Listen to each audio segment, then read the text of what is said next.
네, 여러분 안녕하십니까? 필립입니다. 이번 영상은 중앙일보 황지영 기자님의 기사로 시작하겠습니다.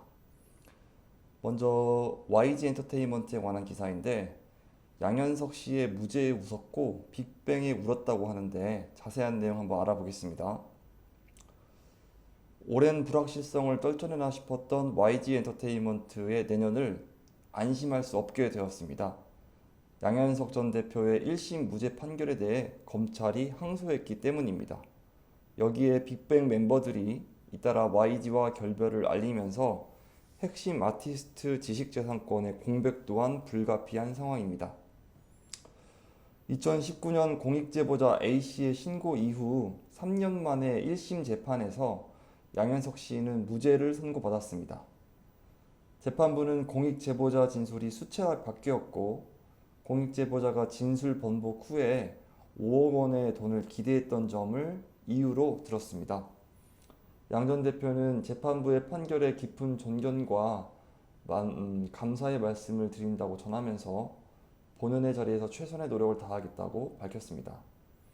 하지만 검찰은 1심이 사실관계 인정과 법리 해석을 잘못했다는 취지로 항소장을 제출했습니다. 더 큰 악재는 빅뱅 관련한 뉴스입니다.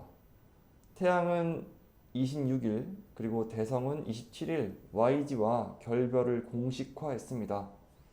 YG는 지드래곤과는 솔로 계약을 협의 중이고 대성은 계약을 종료하고 새로운 출발을 모색하고 있다고 밝혔습니다. 태양의 경우에는 엄밀하게 따져서 YG를 떠난 것은 아닙니다.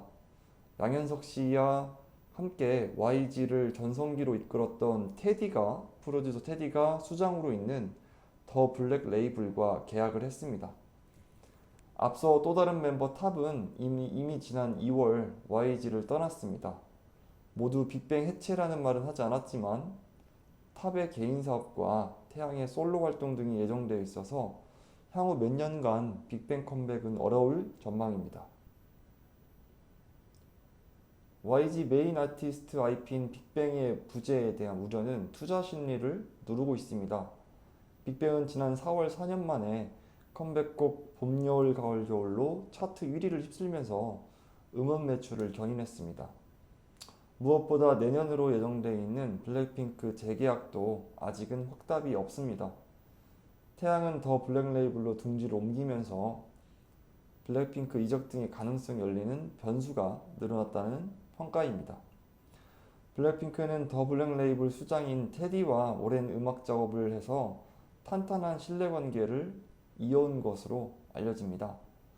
더 블랙 레이블은 YG가 지분을 약 30%한 관계사이지만 YG가 블랙핑크 IP를 직접 운영하는 것과는 차이가 생기게 됐습니다. 이에 따라서 YG 엔터테인먼트의 주가는 요동치고 있습니다. 양 전 대표의 무죄 판결에 급등했던 주가가 연일 하락하고 있습니다. 28일 주가는 42,800원으로 장을 마감했습니다. 빅뱅과 블랙핑크를 이은 아티스트의 부재도 YG의 근심입니다. 보이그룹 트레저가 있지만 메인 보컬 박예담이 탈퇴하는 등 멤버 재편에 어려움을 겪고 있고 업계 기대 속에서 장기간 데뷔 준비 중인 YG 신인 걸그룹 베이비몬스터가 막중한 책임을 떠안게 되었습니다.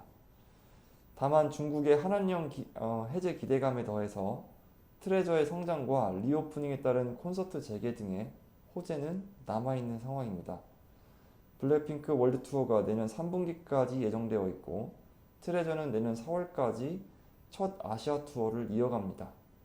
YG의 내년 매출액과 영업이익은 각각 21%와 31%가 늘어난 5,050억과 700억 원으로 전망되고 있습니다. 이상으로 YG 엔터테인먼트에 대한 기사 공유해 드렸습니다. 다음 기사는 디지털타임스 전혜인 기자입니다. 전자 혹한기를 겪고 있는 요즘 삼성과 LG가 신사업으로 위기를 돌파한다고 하는데 자세한 내용 읽어드리겠습니다. 올해에 이어서 내년에도 글로벌 인플레이션 장기화에 따른 경영 환경의 불확실성이 더욱 커질 것으로 예상되는 가운데 올해 이미 글로벌 수요 부진의 영향을 정통으로 받은 삼성과 LG 등 전자업계 기업들이 연말 조직 개편으로 미래 신사업 발굴에 강화하고 있습니다. 삼성 디스플레이는 최근에 충남 아산에서 마이크로 OLED 시제품 생산을 위한 파일럿 라인 구축을 추진하고 있는 것으로 알려집니다. 현재는 라인 구축을 위해 협력사와 장비 반입을 진행 중으로 이르면 내년 상반기부터 라인을 가동할 수 있을 것으로 관측됩니다. 구체적인 생산 제품 스펙 등은 고객사와의 협의를 거쳐서 정해질 것으로 예상됩니다. 이에 더해 삼성 디스플레이는 조직 개편으로 마이크로 디스플레이 팀을 신설했습니다. 디스플레이 연구소는 이번 연말 인사로 새롭게 신설된 CTO 산하 조직으로 미래 사업 관련 연구 개발을 중심으로 할 계획입니다. 삼성 디스플레이는 현재 시장을 장악하고 있는 스마트폰용 중소형 OLED에서 나아가서 차량용 디스플레이와 마이크로 디스플레이로 사업을 확장할 준비를 하고 있습니다. 삼성 디스플레이 사장은 지난 8월부터 부산 백스코에서 IMID 2022에서 기조 연설제로 나서며 삼성 디스플레이는 시장 요구에 맞춰 마이크로 OLED와 마이크로 LED를 함께 준비하고 있으며 2024년에 일부 제품 양산이 가능할 것이라고 언급했습니다. 한편 LG전자의 경우 최근 전장 사업이 본격적인 궤도에 오르면서 주력 사업의 한 축으로 자리 잡은 가운데 로봇과 전기차 충전 등으로 추가 신성장 동력을 확장하고 있습니다. LG전자는 최근 경북 구미 사업장에 로봇 생산 라인을 신설하고 LG 클로이 로봇을 생산하고 있습니다.